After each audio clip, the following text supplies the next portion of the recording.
অবিশ্বাস লন্ডন থেকে ফিরে আসার পর নানা রকম গুঞ্জন চলছিল। এবার সেই সব গুঞ্জনের মাথায় পানি ঢেলে দিলেন সাকিব খান। যদিও অবিশ্বাস বিয়ে নিয়ে নানা রকম কথা বলেছেন।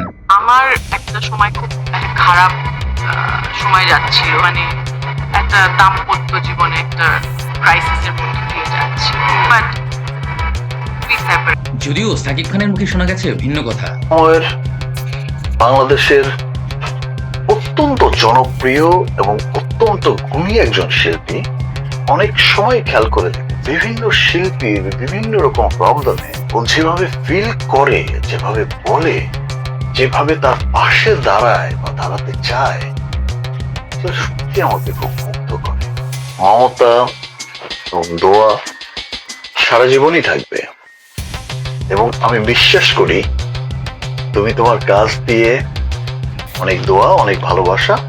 সাকিব খান ছোটবেলায় পড়াশোনা করেছেন মাদ্রাসায়। সাকিব খানে অন্য একটি ফোনে জিজ্ঞেস করা হয়, আপনি স্ত্রী এবং সন্তানের প্রতি কি আশা করেন?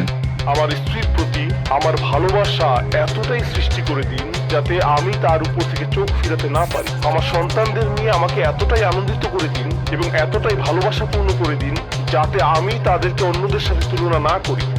আমার যা রয়েছে তা নিয়ে আমি সুখী। তারা খারাপ বোধ করুক এটা আমি চাই না। আমি তাদের অর্জনের স্বীকৃতি প্রদান করি।